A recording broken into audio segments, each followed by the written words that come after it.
क्या हुआ था आपके साथ, क्या हुआ है? सर जब हम 12 तारीख को बनारस से यहाँ आए घर पे, तो हमको रात हो गई थी। अपने मामा गांव चले गए थे, क्योंकि मेरे मामा घर रोड पे ही है। मेरा घर अंदर, हम छोटे छोटे बच्चे को ले आ नहीं सकते थे। अच्छा। तो मामा घर चले गए। 13 तारीख को सर हम 1 बजे खा के खाना मामा यहाँ से अपने घर पे आए। तो घर पे आए तो देखते मेरे पिताजी मेरे भाभी दोनों शटर में ताला अंदर से बंद कर दिए। ताला बंद करने के बाद सर हम दरवाजे पे बैठ गए। पूरे दिन दरवाजे पे सर बैठे। रात हो गई, रात में बारिश होने लगी तो मेरी छोटी सी लड़की है 2 साल की, वो कह रही थी पापा पापा, बोल नहीं पाती, कह रही पापा पापा घर में चलिए। हम पापा से रिक्वेस्ट फिर किए, पापा हम नहीं जाएंगे, लेकिन मेरे छोटे छोटे बच्चे उनको घर में आप कर दीजिए। तो कहे नहीं तू जहाँ बैठे वहीं बैठ, देखिए जो के बुला के ले आवेले। तो सर हम चुप होकर फिर वही बारिश में हम मेरी वाइफ मेरे 5 बच्चे रात भर बैठे रहे। फिर उसके बाद सुबह भी वहीं बैठे रहे। जब नहीं ताला खोले तो हम गए कोठीवर थाने पे गए।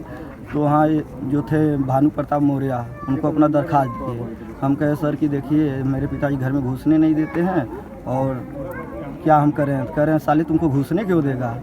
हम कहे सर पूरी मैटर सुन लीजिए ना। कहे पूरी मैटर हमको पता है तेरे विषय में, तुम्हें घर में घुसने नहीं देगा। कैमरे में देखिए। फिर अपने बच्चे को और बीवी को भी ले गए थे, साथ में वाइफ को। फिर लेके हम वापस आ गए। फिर वहीं दरवाजे पे बैठ गए। हमारी सुनवाई जब कहीं नहीं हो रही थी, वहीं बैठ गए। लॉकडाउन थी सर, हम जाएँ तो जाएँ कहाँ। 4 महीना तो किसी तरह हम इधर उधर करके कर्ज वर्ज लेके खाए। एक मेरा 15 साल का लड़का है, वो अपना आम का फल का सगड़ी पे रोड पे लगा के हमारा खर्चा वही चलाया था वहाँ। तो उसके बाद वहीं बैठ गए। फिर 11 बजा तो मेरे पिताजी क्या किए, 112 पे कॉल कर दिए। 112 पे कॉल किए तो बोलोरो से आए लोग, साहब लोग, सिपाही लोग आए। तो कहे, गांव के लोग भी कहे, वो भी कहे कि कौन केवल सिपाही थे या कोई और भी था? नहीं केवल सिपाही? जी 2 सिपाही थे। अच्छा, 112 नंबर? जी 112 नंबर। 2 सिपाही थे। तो लोग, गांव के लोग कहे साहब दरवाज़ा खुलवा दीजिए, बच्चे को जाने दीजिए, इनको नहीं रख रहे हैं। तो ये रहेंगे एक हफ्ता, फिर ये चले जाएंगे बनारस। अभी लॉकडाउन चल रहा है, 15 अगस्त के बाद कुछ होगा तो ये चले जाएंगे, कुछ न कुछ वैक्सीन निकलेगा, यही हम सुन के। तो हम सोचे 10-15 दिन रहेंगे, चले जाएंगे। तो दरवाज़ा नहीं खोले। तो वो भी रिक्वेस्ट किए लोग जो आए थे 112, बोले दरवाज़ा खोल दीजिए, तो नहीं खोले। तो उसके बाद उसने फैटम वाले को बुलाया। फैटम वाले आए, वो भी रिक्वेस्ट किए, दरवाज़ा नहीं खोले। गांव वाले कहने लगे अरे खोल दा दरवाज़ा, खोल दा, अब तो खोल दा। साहब लोग आए, उनका भी बात मानो, तब भी दरवाज़ा नहीं खोले। तब यहाँ से जो 112 थे वो फ़ोन किए सीओ साहब को, बोले थे सीओ साहब को फ़ोन हम कर रहे हैं, देखिए। तो सीओ साहब को मेरे सामने कॉल किए, बोले कि देखिए दरवाज़ा नहीं खोल रहे हैं उनके पिताजी, और बच्चे सब बाहर बैठे हैं इसी बारिश में और धूप में। तो उसने फोर्स भेजिए, यहाँ फोर्स भेज के दरवाज़ा खुलवाइए। इधर देखिए, फोर्स आए सर, फोर्स आए। 3-4 लेडीज़ सिपाही थी और बाकी पुलिस वाले थे, 5-6 थे आए। तो दरवाज़ा खुलवा के मेरे चारों बच्चे को अंदर करा दिए, और मेरी 2 साल की बच्ची और मेरे वाइफ और हमको, अब मेरे पिताजी को, मेरे भाभी जी को लेके गए थाने पे साहब उतरते मेरे भाभी को अलग रूम में भेज दिए और इनको अलग भेज दिए। और उसके बाद उतरते हमारा मोबाइल ले लिए, बोले क्या जेब में है। हम कहे सर केवल मोबाइल है। फिर मोबाइल दे दिए, पूरी जेब चेक किए, जेब में मेरे 250 रुपये थी। बोले पैसा तू रखे रहो, अब मोबाइल दे दो। उसके मोबाइल दे दिए सर। मारते लॉकअप है जहाँ, वहाँ तक हमको ले गए। फिर हम कहे साहब अब मत मारिए सर, हम कभी मार नहीं खाए हैं ज़िंदगी में। ऐसे हाथ जोड़ के हम गिड़ा रहे थे, रो रहे थे। जब ऐसे हाथ जोड़ गिड़ाने लगे तो ऐसे हमको हाथ से मार के, और मेरे सर पे यहीं ऑपरेशन हुई है, यहीं पे जूता पहने हुए एक सिपाही थे सर, उनका नाम नहीं जानते, ऐसे करने लगे। उसी टाइम भानु प्रताप मौर्य सादा वर्दी में आए, कहे तुमको मारना नहीं आता है, दो बताएं कैसे मारा जाता है। उसके हमको पहले खड़ा कराए, खड़ा नहीं हो पा रहे थे, खड़ा करा के लगे साहब हमको प्लास्टिक का बेत टाइप था सफ़ेद कलर का, उसी से मारने लगे। मारते जब लगभग साहब 2:30 बज गया तो हम मनो ऐसे हो गए थे, बोल ही नहीं पा रहे थे। तो वो सिपाही एक थे पतला से, उनको कहे कि ऐसा इसको ना अब छोड़ दो, इसको लॉकअप में बंद कर दो। लॉकअप में हमको रात भर बंद कर दिए।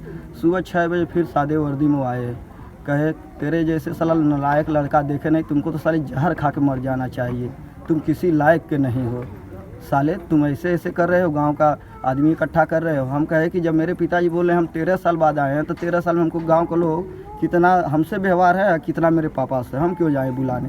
बोले साले तुम हीरो बनते हो, हीरो बनते हो, तुम्हें कहे थे ना 2,60,000 रुपया लेकर आना तो घर में प्रवेश करना, और नहीं यहीं से बनारस चले जाना, नहीं तो इतनी मार मारेंगे बेल्ट से तुम चलने लायक तुम्हारा हाथ पैर काम नहीं करेगा।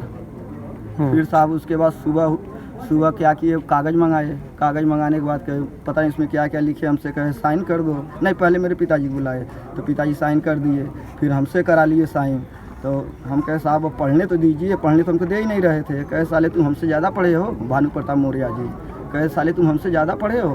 तो हम कहे साहब तो हम देख तो लें इसमें आप क्या क्या लिखे हैं। कहे जितना कह रहे हैं उतना करो। तो हम डर के मारे साइन कर दिए। सर इतनी हमको टॉर्चर कर दिए थे कि हम डर के मारे वहाँ पे साइन कर दिए।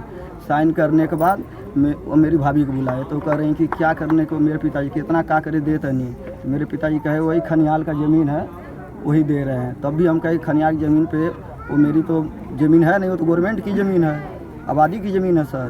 तो हम कहे यहाँ घर बनवाएंगे तो वहाँ आज नहीं कल तो गवर्नमेंट कोई काम पड़ेगा तो हटा ही देगा हमको। तो जो उन थे क्या नाम भानु प्रताप मौर्य कह रहे साले सब तुम ही जान जाओगे, तुम्हारे बाप नहीं जानेगा कोई चीज़।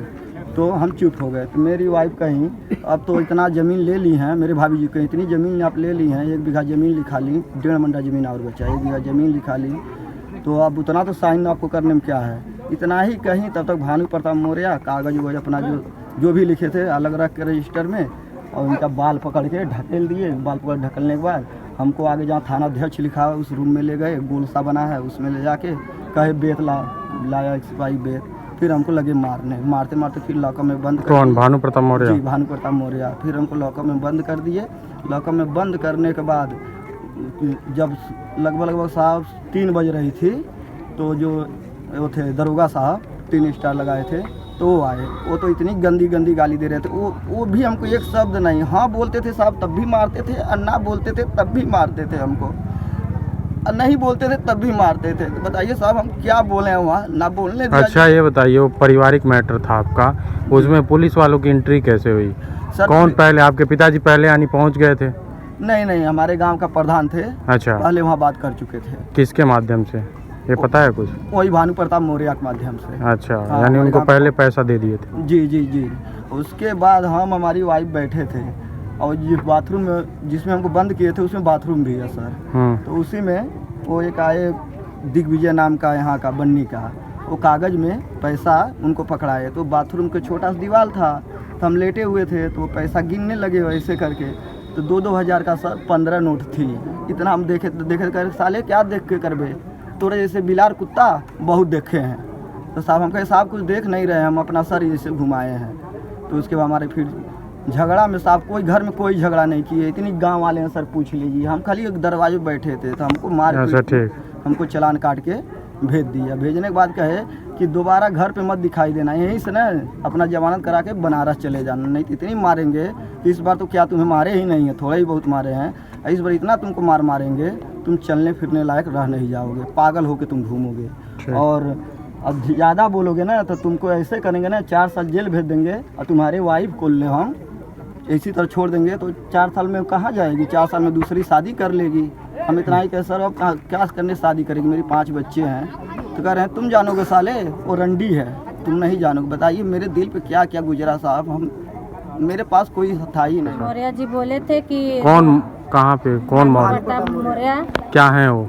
वहाँ के दीवान हैं, अच्छा, कोठीवारी थाना के। अच्छा, वो बोले थे कि 2,60,000 रुपया लेकर आना और मेरे को देना, मेरे पास आना, अच्छा, तब तुम हिस्सा लेना, अच्छा, और नहीं तो तुम यहाँ से बनारस चले जाना, सीधे दिखाई नहीं देना, ना तो इतने बेल्ट मारेंगे निकाल के कि तुम यहाँ दिखाई नहीं दोगे, अच्छा, और नहीं तो यहाँ से चले जाना। अच्छा, और आपके साथ क्या हुआ है बताइए? हमको भी गाली दे रहे थे गंदी गंदी, और बोले कि ऐसे कुत्ता बिलार ऐसे तो हम बहुत देखे हैं, माधव चोर छिनरा है तो बेसवा है, ऐसे हमको गाली दे रहे थे। अच्छा, और आपको शरीर टच भी किए थे? हमको बाल पकड़ के ढकेल दिए हैं, हम बच्चे लिए थे गोद में, हमको बाल पकड़ के ढकेल दिए हैं, मौर्य जी ढकले हैं। अच्छा, उसमें क्या नाम है, महिला पुलिस नहीं थी, सब थी, खाली गार्ड। अच्छा, वही लोग पकड़ के, और आपको मारे भी? जी। अच्छा, और क्या हुआ था थाने में? और जब हम यहाँ से गए फिर सुबह जब हुआ तो मेरे पति को मारने लगे, वो रात को भी टॉर्चर किए। अच्छा, रात को भी टॉर्चर किए, सुबह भी टॉर्चर किए। जब बात करने के लिए बुलाए थे बड़े सर अच्छा ये बात करने गए तो कह रहे हैं कि बेल्ट लेकर आओ, बैत लेकर आओ, अच्छा और बात नहीं सुन रहे थे। हम लोग एक भी बात नहीं सुन रहे थे सर। जो बात था इनका सुन रहे थे, इनका कर रहे थे। अच्छा, क्यों ये पहले जाके मिले थे क्या? हाँ, और 30,000 रुपया भी वो लिए हैं। अच्छा। 30,000 रुपया लेके सर हमारे हस्बैंड को बहुत मारे हैं। कौन लिया है? कौन मौर्या दिया? जी लिए हैं, हमने खुद देखा है पेपर में देते हुए मौर्या जी दूसरा आदमी को। कौन दिया? हम उनका नाम नहीं जानते, वो बन्नी का है। अच्छा अच्छा, आपके जो ससुर हैं वो दिलवाए हैं? हाँ, हमारे ससुर और हमारे जेठानी ने मिल के 30,000 रुपया दे के। बन्नी का कौन? बन्नी कौन? उनका मोबाइल वही रात भर था और हमारा मोबाइल भी छीन लिए थे। उनका मोबाइल हम मोबाइल अपना मांगे सुबह बात करने के लिए, तो कह रहे हैं कि माधर चो तुम्हारे मोबाइल नहीं मिलेगा। अच्छा और वो हर 5 मिनट पर बात कर रही थी, तो हम कहें कि सर ये तो बात कर रही हैं और हमारा भी मोबाइल दीजिए, हम भी फ़ोन करके अपने आदमी को बताएं। तो कह रहा चुप रहोगी कि तुम ज़्यादा बोलोगी। अच्छा तो हम सर छुपा जाते थे, अच्छा। लेकिन उनका मोबाइल नहीं छीना है, हम लोग का मोबाइल भी छीना गया। आपको चोट वोट भी आया? पीठ पर हमको मारे थे थप्पड़ से, खाली बाल पकड़ के ढके। कौन मारा था? मौर्या जी। अच्छा, भानु प्रताप मौर्य। देखिए यहाँ ढकेल दिए थे, एक कटा हुआ है, यहाँ कटा हुआ है, यहाँ पर लाट हो गया, लाल हो गया, करिया हो गया सर। अरे पीछे हो जाओ ना। मेरा नाम राजेश मदेसिया है और ये परमानंद के लड़के हैं और मैं इनको भली भांति जानता हूँ। और जो इनके सामने मैं प्रक्रिया देखा कि 2 दिन से लोग ऐसे बाहर पड़े थे और वहाँ 100 नंबर की गाड़ी आई। मैं उनसे सिफारिश किया था कि आप कम से कम इनको ओसाराम रख दीजिए, लेकिन वह कहे कि थाने पे गए थे लोग और वहाँ से वापस आए हैं, मैं थाने में नहीं रख पाऊँगा, वहाँ ओसाराम नहीं रख पाऊँगा। लेकिन ये लोग बात न मानने के बाद एक फिर वहाँ से वो आए लोकल पुलिस। उसके बाद में फिर वो भी लोग कहे कि भैया हम नहीं समझ पाएंगे। फिर उसके बाद में हल्का इंचार्ज आए। हल्का इंचार्ज आने के बाद में वह बच्चे लोग को अंदर किए घर के, और उसके बाद ये हुआ कि इन लोगों के भी दोनों मियाँ बीवी को थाने में लेके गए और उनको भी उसके पिता को और जो बड़ी बहू है उनको भी लेके गए और वहाँ लेके गए।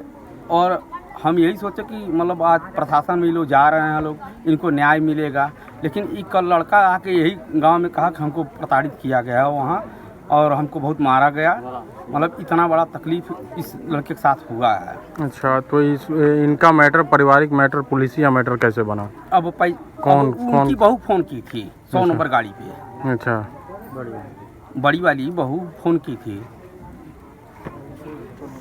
इसलिए वो पुलिसिया मैटर बना। अरे पहले उनका क्यों सुने? आखिर कुछ पैसे वैसे भी दिए? हाँ, तो पैसे तो दिए होंगे ना, तभी ना सुने लोग। अच्छा अच्छा, जो इनके साथ जो हो रहा है, हल्का इंचार्ज जो यहाँ करके गए, कौन है? कौन है यही हल्का? समझ में लगा कौन है हल्का कि इंचार्ज? कौन है? कोई भी होगा, हमको मालूम नहीं, नाम नहीं पता है सर। कौन है?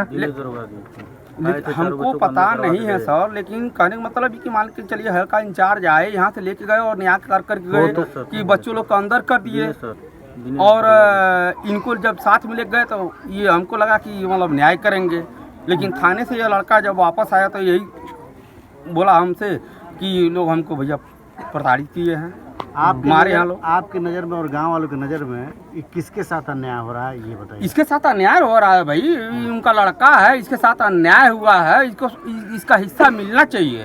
तो क्यों वो हिस्सा नहीं दे रहा? पूरा गांव साथ दे रहा भैया, एक बात ये मान के चलिए, ऐसा नहीं है कि पूरा गांव इनके साथ है। हिस्सा क्यों देना नहीं चाहते हो? अब हिस्सा क्यों नहीं देना चाहते, पता नहीं किस मोह में पड़े हैं। कुछ तो कारण होगी ना। कारण तो होगा ही, ऐसा नहीं है कारण नहीं होगा। यह भी हो सकता कि बड़ी बहू के साथ इनका कुछ संबंध हो,